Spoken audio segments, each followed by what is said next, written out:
If you've been gardening for a while, you've probably wrestled with the fertilizer question. Do I go synthetic? Do I stick to organics? Do I add more compost? I've asked myself the same thing countless times. But over the years, I've discovered a secret that changed the way I grow carbon-rich plant ferments.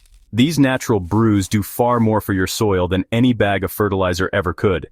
And today, I want to share how they work, why they're better, and how you can make your own. Welcome to Soil Sage Chronicles, where we get our hands dirty and unlock the living secrets of the soil together. Most gardeners think of fertilizer as plant food.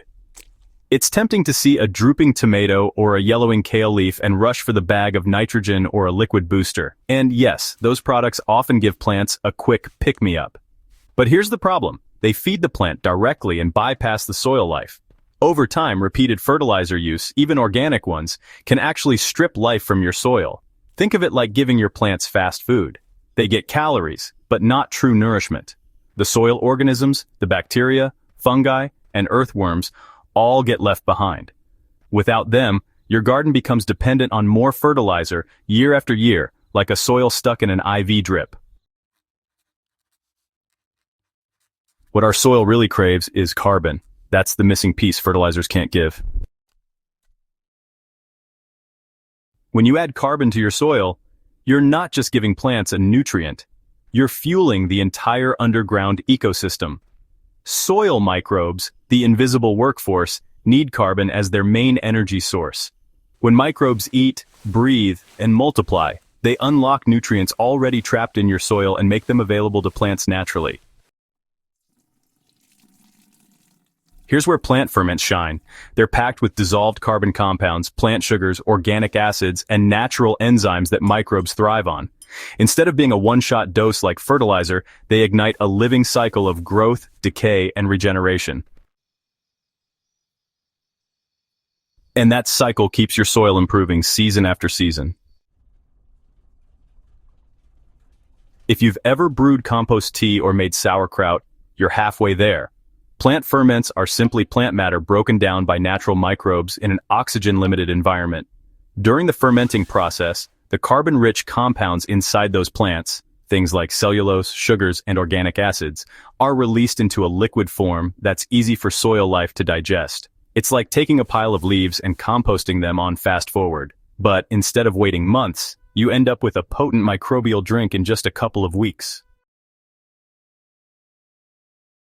Unlike chemical fertilizers, which force-feed plants, ferments nourish the entire soil food web.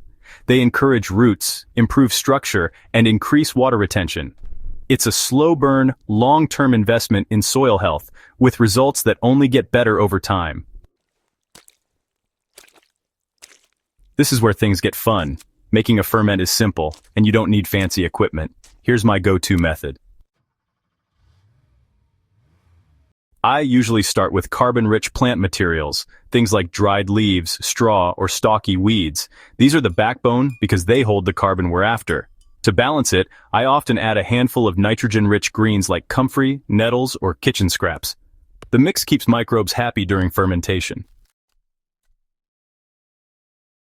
I pack everything into a bucket, cover it with water, and weigh it down so the plants stay submerged. Then I seal the lid and let the microbes work in the dark. Within days, bubbles rise, and the smell tells you it's alive. After 2 to 3 weeks, I strain off the liquid. That's your carbon-rich soil tonic. When I use it in the garden, I dilute it.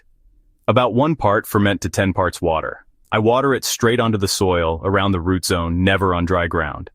And I swear, the way plants perk up afterward is like watching them take a deep breath.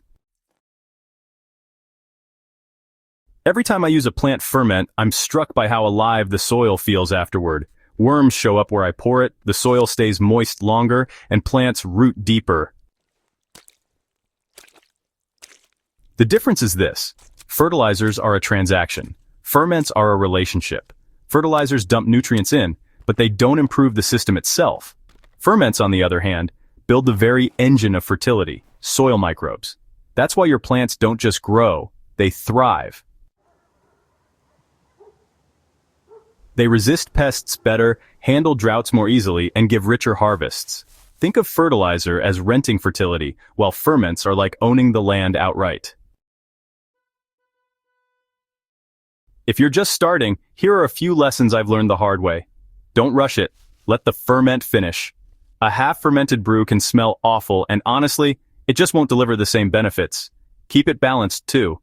Too much nitrogen-rich material makes a slimy mess, so carbon-rich plants are the star here. And, start small. A 5-gallon bucket is more than enough for most backyard gardens. You can always scale up once you see the magic. Use it fresh, because ferments are alive. Don't stash them for months. Once they're done, just strain, dilute, and feed your soil. Here's the truth I've come to love. When we stop trying to push our soil with fertilizer, and instead start feeding it with carbon-rich ferments, we unlock something bigger. We stop gardening against nature and start gardening with it. The soil begins to feed itself. That's why I no longer worry about the next fertilizer bag. My garden doesn't need it. By feeding microbes, I've built a soil that provides season after season without me propping it up. And trust me, the taste of vegetables from soil like this, nothing compares. Fertilizer has its place, but it's not the long-term solution gardeners often think it is. If you really want to build soil that thrives, if you want healthier plants and richer harvests, carbon-rich plant ferments are the way forward. They're simple, sustainable, and endlessly powerful. So next time you're tempted to grab that bag of fertilizer, try brewing up a ferment instead. Your soil, your plants, and your taste buds will thank you. And if you found this helpful, make sure you subscribe to Soil Sage Chronicles, give this article a share with a fellow gardener, and let's keep spreading the word about soil wisdom. Together, we can grow gardens that nourish us and the earth for years to come.